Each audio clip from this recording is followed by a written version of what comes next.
Anyway, I won't allow the technology to rob us more of our time. Let me walk you through the process. Whenever it comes up, and thanks for your patience. Yeah? So the three components, if you remember, I was talking about that differentiates leadership 2.0 and leadership 1.0.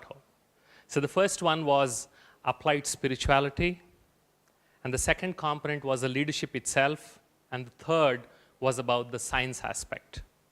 So let me talk a little bit about,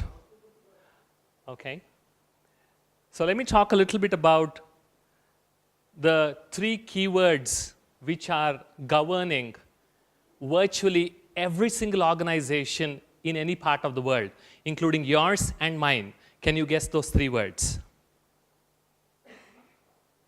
Hint, Kiranmai touched upon one word. What is it? Well, we have some CEOs, some VPs, some leaders. These are the three keywords every organization keeps asking. What are those three keywords? Sorry? Productivity, okay. Revenue, good.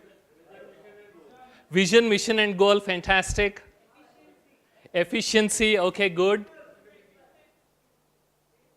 People, wonderful, I wish. I wish. Motivation, very good. Don't think from your perspective, think from your organization's perspective. Those are the three keywords. Now the hint. It's playing as games with us, don't worry. So the first one is better. How can we do things better than last year? How can we do things better than our last project? Yes? The second is faster. With better, the next question that comes is faster.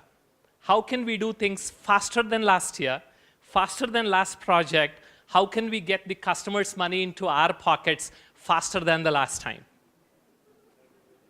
That's what business is. All the theories you set aside. Customer has money. I feel as business it belongs to me. How quickly can it be transferred into my pockets? Sans all politically correct language, that's what the businesses do. Yeah? So better, faster, right, cheaper. I mean, when I shared this with my boss, he was a little taken aback. He said, cheaper is not the right word. We should call it more economical or profitable. Whatever good words you want to use, whatever euphemisms you want to use, these are the three keywords that drive every business and each one of us. Better, faster, cheaper. But most businesses forget that better always precedes faster. Better always precedes faster. Efficiency is not the goal. Efficiency is the result of something else you do, and that is effectiveness. Because better comes first, and then only faster comes. And when you club those better and faster, if you want to do that, you need to be resilient. That's what we call as the inner resilience. And if you want to be faster and cheaper, you should be able to be agile. Move things around, change things, move people around, because that is one of the pet peeve of most organizations, right? I have this big team, I can't move them. He's a Java programmer, I can't make him a JavaScript programmer. It's going to take 3 months or 4 months of my time. How quickly can we move them around from one team to the next? But we forget that before agile, you need to be anchored. That's where the resiliency comes, as I was talking about. So from inner resilience to outer agility, if we want to reach, as you must have got at least a glimpse in the last couple of hours that you have spent here, without understanding about ourselves, without reflecting about ourselves, one of the most important aspects of self-reflection around which we have built this retreat.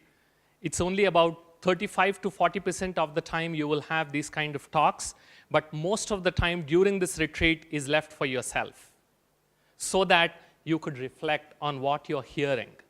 Because information, if it is not digested, it just becomes mere data.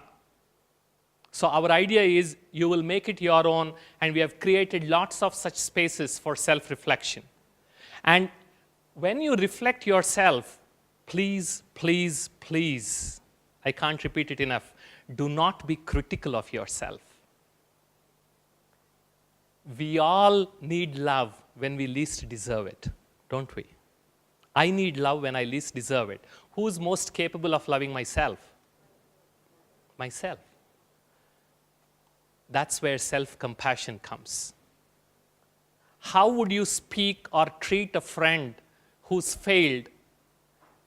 If you can treat yourself the same way, that's what we would call as self-compassion. It's a very big area of research. We don't have time now, so I won't go into the details. It's post-dinner session, I'm aware of that. But this is one of the key qualities if we want to develop our emotional health. You want to be stable, you want to be resilient. In your self-reflection, be loveful to yourself. Include that self-compassion. And through that comes self-acceptance. Most of us, we are not happy with who we are. That's where the problem begins. I'm not happy with my job, not happy with the money I get, the way I look, the way I dress, how much I earn. No. That self-acceptance is the key word, and this is how, in my experience, I define meditation. So when you're asked to meditate, the key thing is you need to churn about your own self, but with these two components. And that brings us to this interesting concept where most people confuse themselves with attachment, detachment, and dissociation. How many of you have your notebooks in your hands? Since your request is, please carry those booklets that you got. Because most of us, or all of us, we think too highly of our memory. And trust me, we are not so great in remembering things from experience. So let me demonstrate this. Can you open the books, whoever has it, and then start reading the first page? Any page, just start reading it. Now what I want you to do is bring that book closer to you. Bring it closer. Start reading.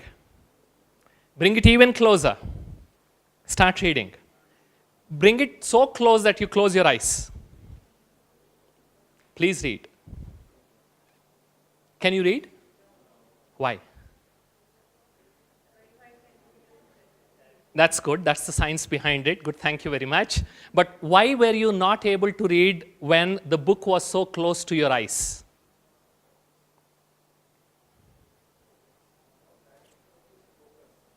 Very good.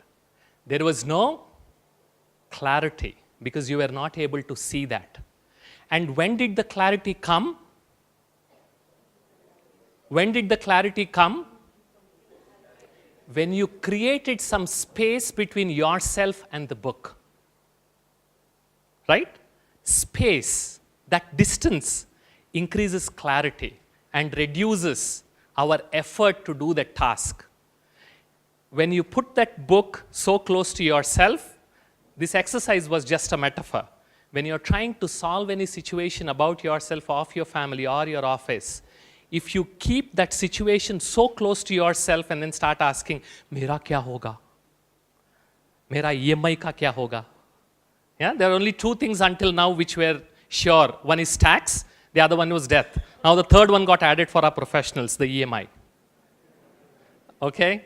What will happen to my promotion? What will happen to my bonus? That attachment is making you not to see the situation for what it is because it's clouding your eyes. As you saw, the situation becomes so close, clarity goes out of the window. That's attachment. When you create that space, because when people talk about spirituality or meditation, or when we here speak about detachment, most people think that we have to let go. No, it's still your book. It's still your situation. It's still your baby. But create that space. Create that space. How to do that? We'll demonstrate, and that's what you will learn in these 2 days. And that's what Sister Shivani will cover in a little more detail. When you create that space, That's what we call as detachment. And if I hold something here, that book, will you be able to read? No. Because when you increase that distance and when you try to run away from the problem thinking it's not there, that's dissociation. Now you tell me, which is best, attachment, detachment, or dissociation? That's the meaning of detachment. You create the space. You don't get engrossed. You don't get attached to it. You're not scared of it because there's that space. And how do you achieve that? Through non-judgmental awareness. I won't bore you with details. I'll just explain a very simple story through which you can understand another simple metaphor. There's this couple, weekend, so they wanted to dance, so they go to a dance floor. But being a weekend and a holiday, maybe a Bangalore Bandh, nothing else to do. So the whole dance floor was covered, packed. So this couple was dancing, and the couple of dancers beside them, they were dancing, but after a few minutes, they were trying to elbow this guy. He said, "Boss, you're also enjoying, I'm also enjoying. Why are you ruining my happiness?" He says, "I'm sorry, sorry, sorry." He goes away. After a few minutes, again he comes and then steps on the toes of this guy and then that lady. This happens a few times. This couple gets irritated and he says, "Honey, let's go to balcony." So they move to the balcony from the dance floor. They stop dancing, they move to the balcony. And when they go to the balcony, they see an entirely different picture. What's happening was, because the dance floor was jam-packed, whenever the dancers were encroaching into the VIP enclosure, the security guards were pushing them inside. And each time they pushed, they were stepping over each other's toes. Where was this visible from?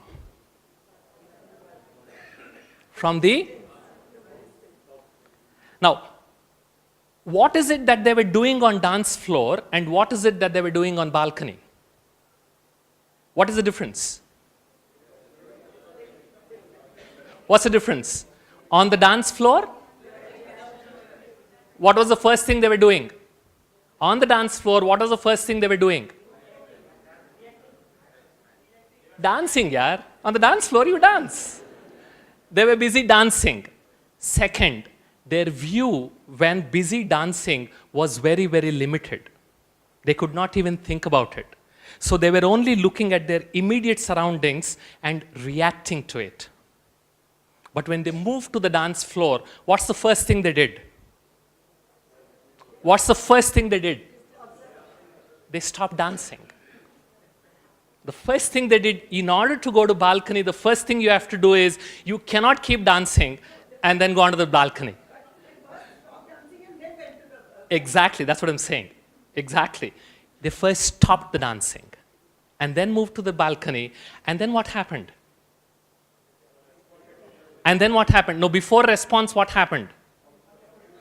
Wash my hand. What happened? Their view expanded. When their view expanded, they were able to place what was happening to them in proper context. And that changed their reaction to response. They became more accepting. They became more forgiving. Now I'd encourage you, use these 3 days that you have time here to get to the balcony as often as possible. Get to the balcony. Don't tell me you live on the ground floor. Okay? This balcony, all of us have. Take a few minutes, as much as possible, get to the balcony. And that's where the self-reflection helps. That's where self-compassion comes. That's where we move out of blame game. Otherwise, it's so easy to blame. Move out of that. Sit on a blameless chair. Okay? I'll give you another tool. How to achieve non-judgmental awareness. These are simple tools. Which one is real? The screen, it's about 8 feet, or the 19-inch laptop display? Which is real? Tricky question, I can see that. Tell me, which one is real? How many of you think it's only the laptop that is real? How many of you think both are real? Good, both are real. We can see that. But what is making that 19-inch screen, that image to the 6 foot is, and interestingly, by default, all our projectors are always on. Think about it. It's just a 19-inch issue. But we are seeing in our mind's eye a 6 foot issue. It is not. If we learn to switch off the projector, and you can switch off the projector only from balcony. That's the tricky thing. Projector refuses to switch off when you're on the dance floor. That's how it's programmed. You must go to the balcony, sit on a blameless chair, switch off your projector, and then look at the situation. Simple tools of how to achieve non-judgmental awareness. You can start practicing, and as I said, Sister Shivani will walk us through a little more detail. And what's the goal of what we want to achieve through this retreat, through that applied spirituality aspect? For me, this, very simple, friends, is applied spirituality. Nothing complicated, no Greek and Latin, very simple stuff. And the goal is think less, think slow. And because the interesting thing about your thoughts, you can try this. You can never slow down your thoughts by thinking negative. Try it. You can never slow down your thoughts. You can never think less by thinking negative. When you think less, when you think slow, automatically you think better. So our endeavor is to create an environment and give you those spaces so that you can achieve these three. Okay? That's the goal. It's an ongoing process. At least we would like to sow the seed. And that's where you have this session in terms of self and work by Sister Shivani tomorrow from 9:30 to 11. And then if you see here, we have kept aside enough time for self-reflection. And trust me, it's going to be scary initially. You will immediately go back and then start pulling up what? Pulling up what? Mobile phone, our constant companion. Please have some mercy on yourself. During that self-reflection time, display some self-love. Put the mobile on silent or switch it off. Those 30, 40 minutes, just go to the balcony, sit down, and then reflect. We are going to give you the reflective inquiry questions too of what Sister Shivani is going to share as a part of that self and work session. Reflect. Initially, you might find it difficult, but you will start enjoying your own company. Trust me. With 23 years of meditation practice, I can tell you. You will love your own company. Just give a chance to yourself. And once you do that, you're going to come back. For about 30 minutes, you're going to do that reflection. You're going to come back, and we are going to have a facilitated conversation about your reflections, your insights, and if you have any questions, Sister Shivani and Sister Deepa will be able to walk you through and then clarify. Is that okay? So that's how the first session is, and to encourage to getting into that space, to get into that space of silence, of space of that strength. We have Amrit Vela meditation every day from 4:30 to 5 for half an hour. And we have Brother Suraj, an accomplished yogi himself, and David, who will accompany to create that ambience with his very interesting sounds. So we're going to have a half an hour meditation, and this has changed. We are going to have 6:30 to 7. We are going to have physical exercise. So from 5 a.m. onwards, you can go back to your rooms, take a shower. If you want to take a short nap, you can do that. 6:30, you come back to the hall here. And Raghu will walk us through the physical exercises, simple ones. And tomorrow, he said he's going to teach us. You know what he's going to teach us? You won't believe it. He's going to teach us how to breathe the right way. Because half the problems, or most problems, are sorted out if we can sort out our breathing. And tomorrow is going to demonstrate that. So please be here by 6:30. Until 7, we have that physical exercise. And then from 7 to 8 or 8:15, we are going to have the Raj Yoga training. Okay? Then at 8:15, we go for breakfast, come back, and the session is going to begin at 9:30. And then you have your self-reflection, you have your lunch break, and then, of course, here we encourage people to wake up pretty early. Just before you came, I was encouraging some of them, if you can change your sleep pattern a little bit of sacrifice. All mobile phones have alarm clock, including snooze. Yeah? Or you can set 2 alarm clocks, one at 4:15 and the other one at 4:20. Yeah? I'm just giving you tips, which I myself follow. And then you're going to have a tea break at 4, from between 4 to 4:30. Okay? And please be back in the hall by 4:30. Because as soon as you're in, Raghu will walk us through this leadership through Mahabharata. What that is, I will explain in a minute. Okay? And in the evening, tomorrow, we have Harnessing the Power of Mind by Brother Suraj. Suryabai is going to take that session. So now you see, in terms of self-reflection, in terms of enjoying my own company, and trying to understand myself, we set up these sessions. Okay? Now you know why the agenda or the topic is the way it is. Is that fine? Now, that covers the applied spirituality aspect. The second one that I was talking about is the science. Because I believe, well, we are all educated, as Kiranmai was talking about, we always like to ask questions, we are logical. So I believe when the head is presented with the facts, once it moves over, the heart takes over. So we are interested in touching that heart. So the first thing, now I'm going to talk to you about a little bit about the science behind this self-reflection. What are scientists talking about meditative practices? What are scientists talking about silence? What are the benefits and what does it do to your brain? I'm going to walk you through in just a couple of minutes. So that takes care of the science part, so that if you have any questions, you can meet. But trust me, whatever we are trying to do here is scientific. I repeat, whatever we are trying to do here is scientific. There's nothing voodoo in it. Voodoo, you understand, right? There's no magic. Okay? Let me explain that.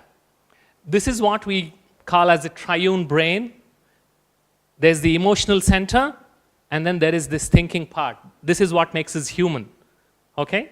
This part of the brain, the prefrontal cortex. This one. And then there is the emotional center. How much time does it take for you to get angry? Be honest.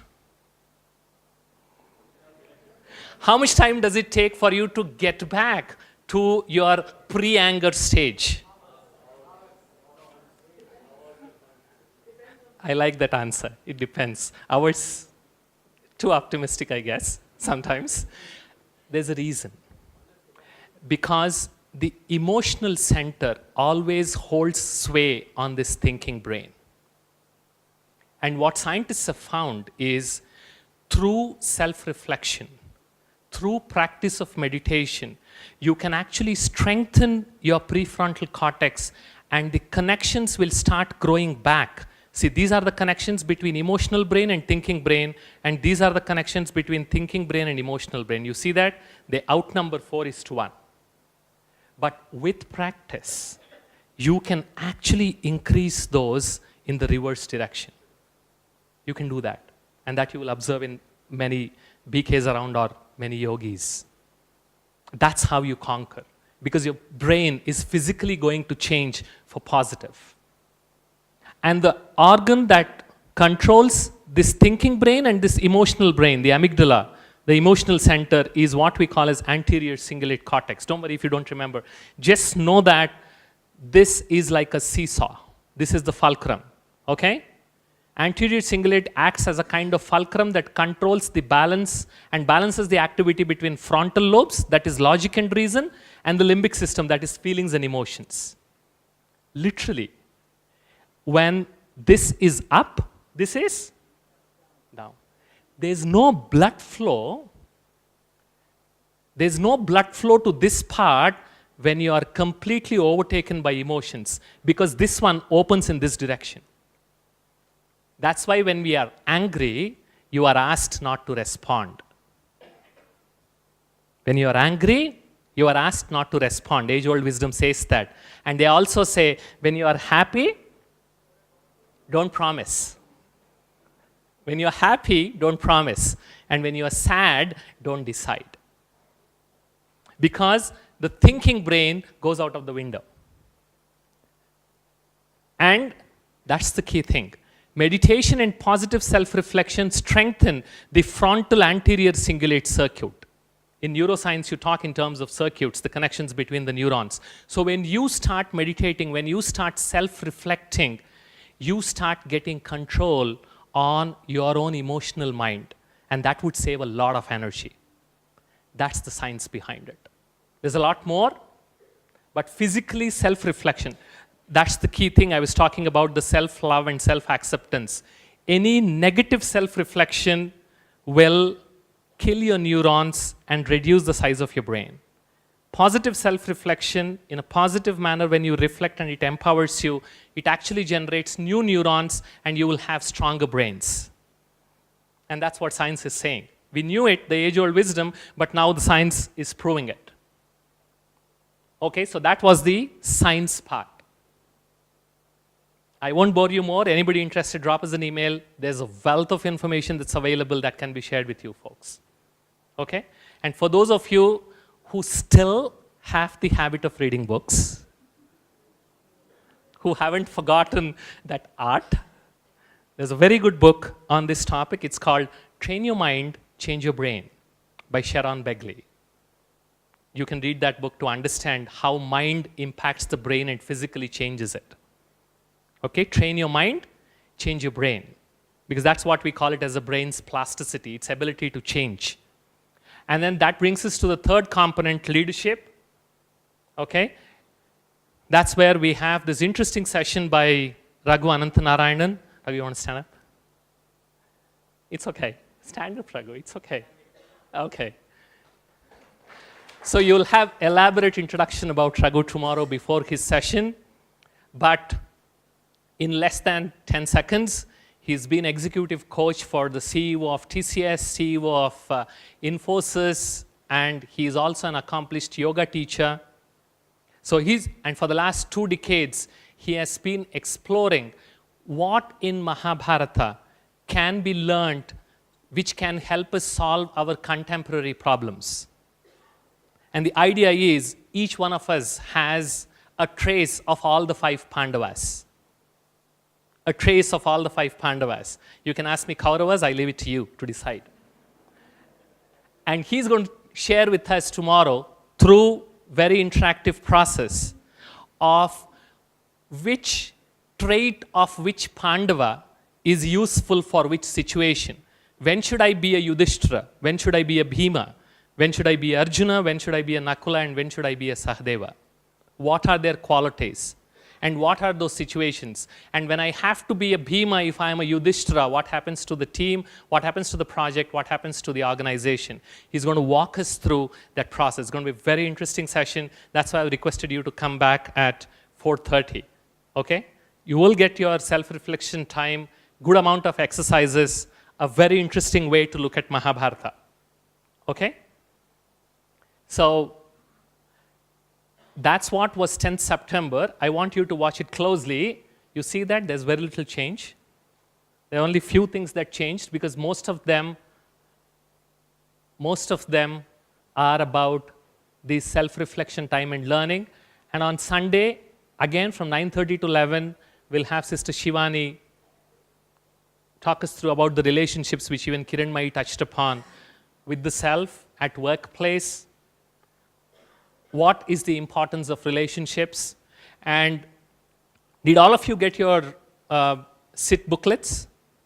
Yeah, if you can open that, you will see the need to connect and thrive, the science behind relationships, why we should be connected with each other, why we cannot be alone. Well, for self-reflection, that positive way of spending time with yourself is good, but being isolated from people, staying in a state of loneliness, why it is not good, you will see that the science behind it in that book, in that booklet. Because there's a difference between loneliness and solitude. When we talk about self-reflection, we are talking about solitude. We are not talking about loneliness. So how to relate with each other so that our social health improves is what Sister Shivani will walk us through in tomorrow on Sunday's session. And followed by that, again, you have that self-reflection time if you see that. Okay? And we are also going to have on Sunday afternoon from 4:15 to 7:15, we are going to do some hiking in the hills. It would be criminal just to get packed in this hall and then not explore the nature around. So during self-reflection, you would actually be encouraged to move out, spread out over the campus, choose your own corner, and then do your self-reflection. And in the Sunday afternoon, we are going to do some hiking, go around, walk a little bit. There's a very nice space. We are going to sit down, play some interesting games, and sit and do the meditation with hopefully David joining us once again with his music. Okay, we'll be a part of the nature, we'll do some hiking, and also sit and meditate. You like that?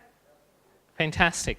And then, well, this I skipped. We made a small change because I know most of you are coming for the first time. How many of you are coming for the first time? Wow. Welcome, once again. We wanted to make sure that you will enjoy this beautiful space, this place, Mount Abu. So we are going to end the retreat officially on Sunday evening. This is what we call it as family time. Didi Nirmala will be there. We'll exchange our feedback, listen to your experiences. And on Monday morning, you can have breakfast and then move around the place and then leave after lunch. Is that okay? So you will have your uninterrupted time, and I don't want you folks to feel guilty that we have come all the way to Mount Abu and we haven't seen the place. I don't want you to blame us. Okay? Good. So that's all we have in these 2.5 days, whatever we could do. And now you understand the why of the agenda and also the how of the agenda and the what. Okay? So don't be too serious. If you see somebody, say Om Shanti and smile. Okay? Self-reflection is not to make you serious. Keep smiling as much as possible. And of course, there's science behind laughing too. You know, my friends, they keep pulling my leg. They say, the minute you give a chance to Bala, he puts up a brains picture and then he talks about science. But I'm just trying to convince you that whatever positive stuff you are encouraged to do by your parents, by your grannies, whoever elderly people at home, or even the gurus or anyone, there's proper science behind it. And you can go and explore that. That's the big area of positive psychology. Just search positive psychology and you will get loads and loads and loads of information. How? By thinking good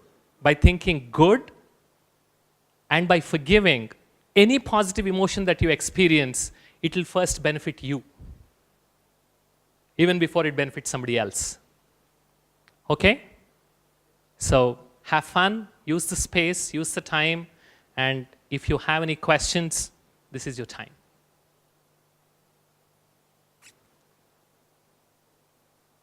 Usually I don't ask, is everything clear?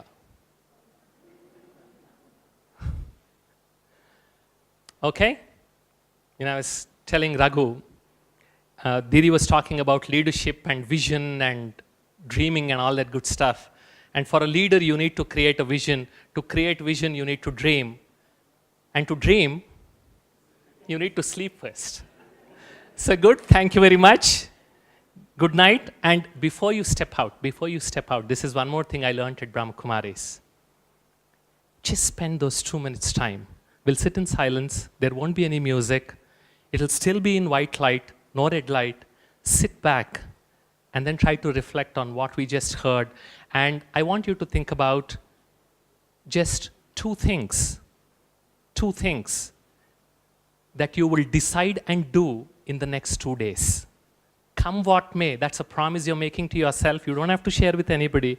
What are those 2 things that you're going to do in these 2 days? It can be that all the 3 days I will attend Amrit Vela. It can be that I'm going to switch off my mobile during my self-reflection, whatever. In these two days, what are those 2 things that you would want to do without missing? Just think about that, okay? Sit straight, sit back with your back supported. Feel free, you can close your eyes and then just reflect. And after a couple of minutes, we will silently walk out. Good night, Om Shanti.